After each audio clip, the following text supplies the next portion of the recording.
में आपका most welcome है।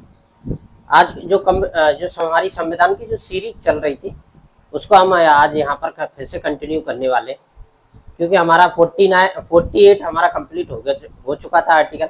आज हम यहाँ पर 49 आर्टिकल यहाँ पर स्टार्ट करेंगे, जो कि आपको स्क्रीन पे दिख रहा होगा। बहुत ही इंपॉर्टेंट आर्टिकल है, इसको हम समझने की डीपली बहुत ही कोशिश करेंगे।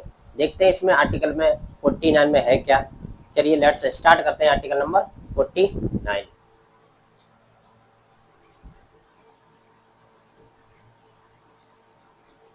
अनुच्छेद 49 या अनुच्छेद 49।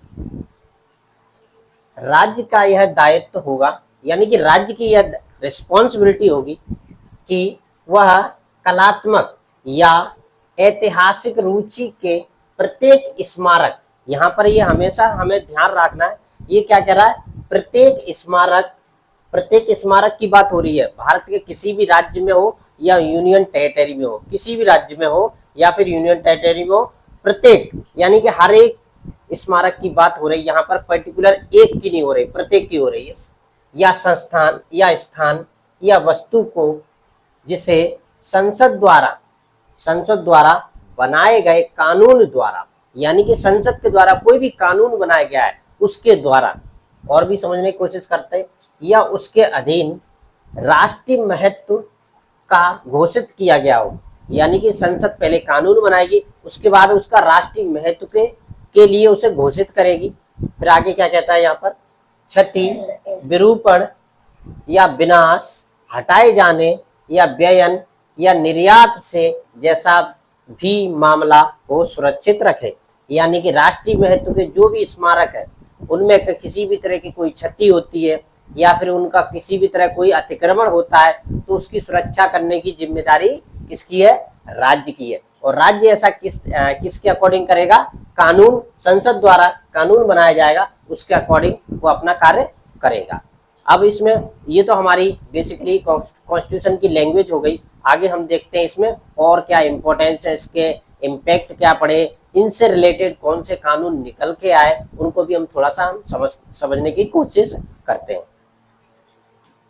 अब इसमें इसकी इम्पोर्टेंस यानी कि महत्वपूर्ण बिंदु क्या है उसको भी हम यहाँ पर समझने की पूरी कोशिश करते हैं। पहला बिंदु क्या कहता है यहाँ पर, यह राज्य के नीति निर्देशक तत्वों, यानी कि यह राज्य के नीति निर्देशक तत्वों के अकॉर्डिंग आता है, जिसे हम इंग्लिश में directive principle of state policy या फिर डीपीएसपी भी कहते हैं, में शामिल है, जिसका पालन करना राज्य के लिए नैतिक दायित्व है। यानी कि इसका पालन करना राज्य की नैतिक जिम्मेदारी की कैटेगरी में आता है, लेकिन करना ही पड़ेगा ऐसा कोई प्रावधान नहीं है। थोड़ा सा और हम समझते हैं इसको। कानूनी रूप से बाध्यकारी नहीं है, यानी कि कानूनी रूप से इसे हम बाध्यकारी नहीं कर सकते, लेकिन नैतिक जिम्मेदारी हो जाएगी। लेकिन नैतिक जिम्मेदारी के साथ अगर इससे रिलेटेड कानून बन गया तो राज्य की जिम्मेदारी में या फिर उसकी रिस्पॉन्सिबिलिटी की कैटेगरी में ट्रांसफर ऑटोमेटिकली हो जाएगा। थोड़ा सा और समझते हैं हम इसके बारे में। इसके तहत प्राचीन मंदिर, यानी कि इसके तहत किसके, आर्टिकल नंबर 49 के तहत प्राचीन मंदिर, ऐतिहासिक इमारतें, पुरातात्विक स्थल, जो भी पुरातात्विक स्थल है वो सभी आएंगे यहाँ पर।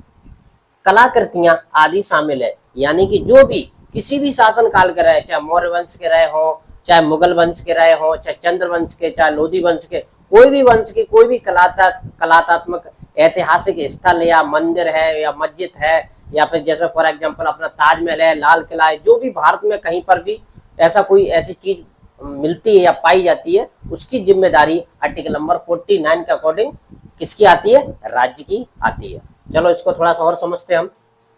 इसी के आधार पर क्या हुआ, प्राचीन स्मारक और पुरातात्विक स्थल अधिनियम 1958 बनाया गया, यानी कि आर्टिकल नंबर 49 का बेस बना और उसी को आधार मानते हुए अधिनियम 1958 बना, जो कि आगे हम और भी समझते हैं।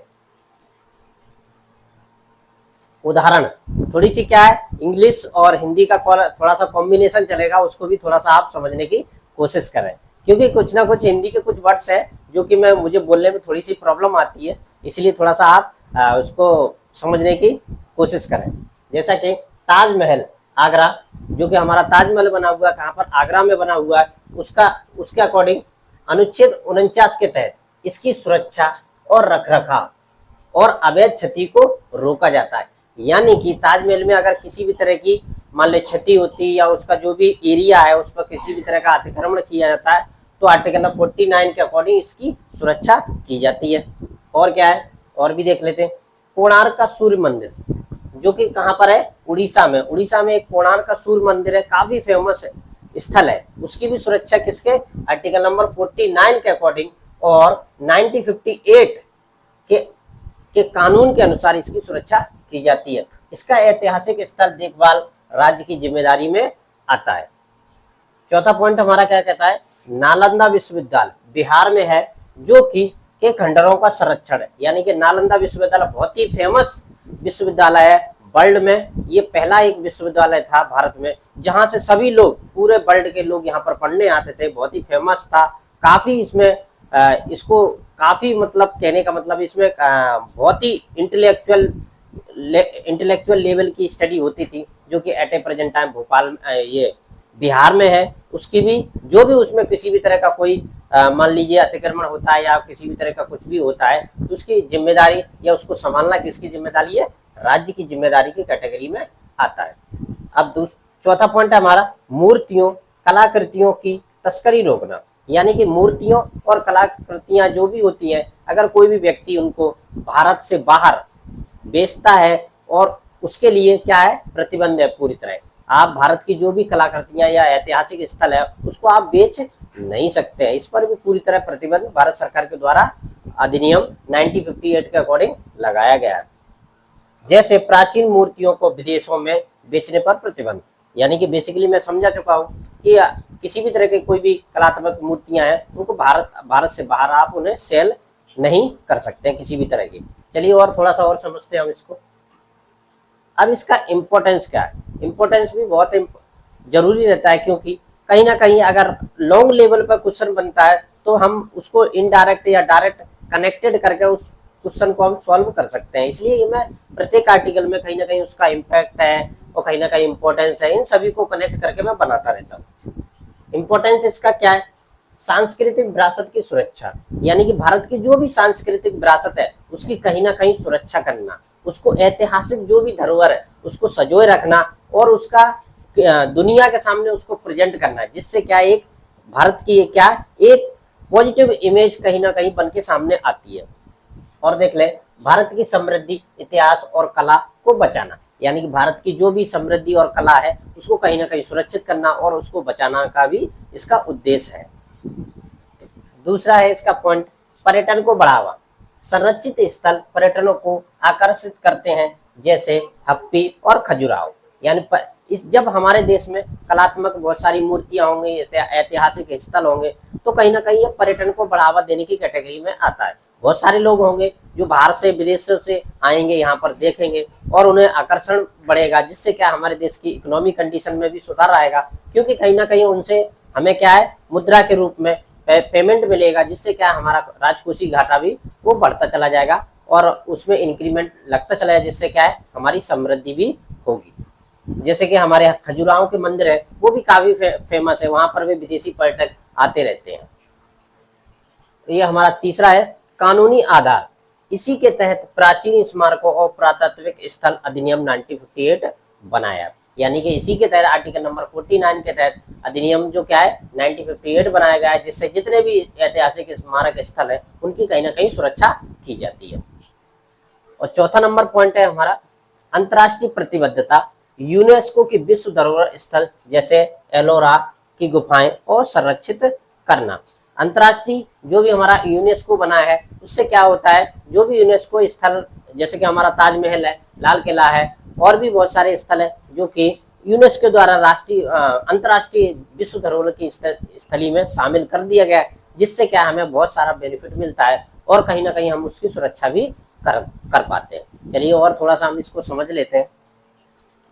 अब इसके लिए चुनौतियां क्या हैं, क्योंकि प्रत्येक आर्टिकल के कुछ ना कुछ चुनौतियां होती हैं और कुछ ना कुछ इंपॉर्टेंस भी होते हैं। अब इसके चुनौतियां क्या है इसको करने में, पहला है अवैध निर्माण और प्रदूषण या उपेक्षा से स्मारकों को खतरा, जैसे दिल्ली का लाल किला।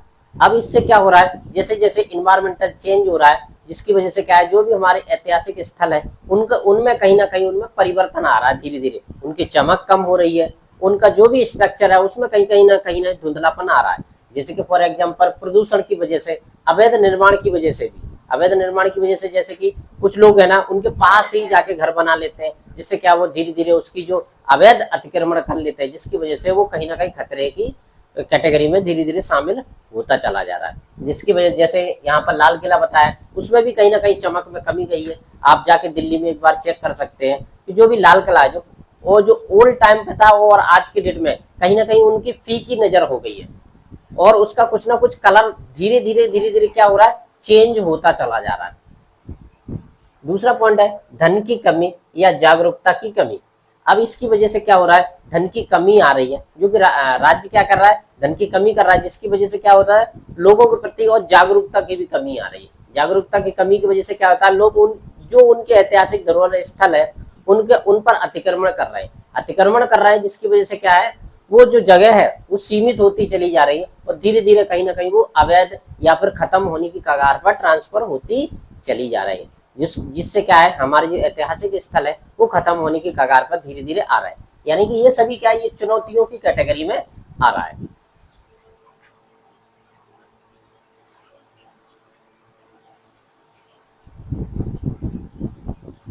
ले तो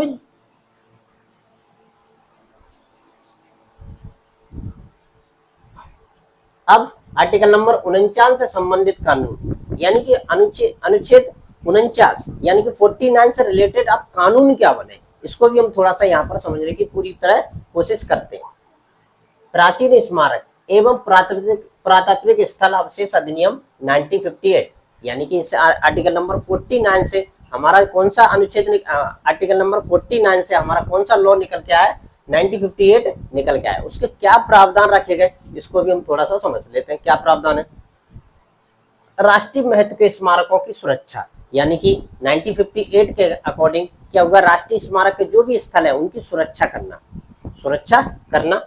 और इस कानून के तहत भारत सरकार के किसी भी ऐतिहासिक स्थल या इमारत या पुरातात्विक स्थल को राष्ट्रीय महत्व का स्मारक घोषित कर सकती है। यानी कि 1958 कानून के अकॉर्डिंग भारत सरकार क्या करती है, भारत में जितने भी राष्ट्रीय स्मारक है उनको राष्ट्रीय महत्व का घोषित कर सकती है या राष्ट्रीय धरोहर घोषित कर सकती है, जिससे क्या होगा, जो भी स्थल है उनमें कोई भी किसी भी तरह का अवैध निर्माण नहीं कर सकता है, उनकी जमीनों को कोई भी किसी भी तरह कब्जा नहीं कर सकता है या उनको मिसयूज नहीं कर सकता, और यानी कि वो विदेश में जाकर उसको सेल भी नहीं कर सकता है। इसकी वजह से कहीं ना कहीं ये प्रतिबंध लागू हो गए। दूसरा पॉइंट क्या बनता है यार, निर्माण मरम्मत की प्रतिबंध, यानी कि 100 मीटर के दायरे में किसी भी निर्माण स्थल खुदाई पर रोक, यानी कि जो भी ऐतिहासिक स्थल है उसके पास किसी भी तरह का 100 मीटर के दायरे में आप निर्माण करते हैं तो आप पे पूरी तरह प्रतिबंध लगाया जा सकता है। ये क्या हो गया, इससे रिलेटेड क्या निकल गया है, 1958 का लॉ निकल के आया है, जो कि इनकी सभी की सुरक्षा करता है। आगे देखते हैं, अवैध खुदाई और निर्यात पर प्रतिबंध, यानी कि अवैध कहां पर अवैध खुदाई, जहां पर ऐतिहासिक स्थल है वहां पर आप किसी भी तरह की कोई अवैध खुदाई नहीं कर सकते हैं, और उस पर बिना अनुमति के पुरातात्विक अवशेष निकालना या विदेश भेजना अपराध है। यानी कि सपोज दैट मान लीजिए आपको कहीं भी ऐसी जगह गांव वगैरह में आपको कोई भी ऐसी कलाकृति है या खुदाई में अवशेष मिलते भी हैं तो उसको आप डायरेक्ट जाके विदेश में सेल नहीं कर सकते, उसको आपको कहीं ना कहीं सरकार के हैंड ओवर करना ही पड़ेगा, नहीं तो आप पे सजा या फिर आप पे मुकदमा या फिर आप पे FIR भी दर्ज हो सकती है। विशेष रूप से ये हमें याद यहाँ पर रखना है। जुर्माना और सजा, इस कानून का उल्लंघन करने पर जुर्माना और 3 महीने से 2 साल तक की जेल हो सकती है। अगर इस कानून के अकॉर्डिंग आपने किसी भी तरह का कोई उल्लंघन किया तो 2 महीने से लेकर 3 साल तक की आपको कैद हो सकती है और प्लस जुर्माना भी आपके ऊपर लगाया जा सकता है। ऐसा नहीं है भले ही आपके प्लॉट वगैरह या जमीन वगैरह में किसी भी तरह का पुरातात्विक स्थल मिलता है तो ऐसा नहीं है आप उसके मालिक होगा, नहीं, उसके मालिक ओनली राज्य शासन है या फिर केंद्र सरकार है, डायरेक्टली कह सकते हैं सरकार है। उसकी सुरक्षा करना, उसकी जिम्मेदारी रखना वो राज्य सरकार के अकॉर्डिंग ही आता है, उसी को वो जो करना है सरकार ही करेगी, भले ही आपके खेत वगैरह कहीं पर भी मिले उससे कोई मतलब नहीं। और थोड़ा सा इसको समझ लें हम, हाँ, अब इसके लिए एक डिपार्टमेंट सरकार ने बनाया, उसको भी हम समझ लेते हैं। इसे क्या क्या कहा जाता है? Archaeological survey of India.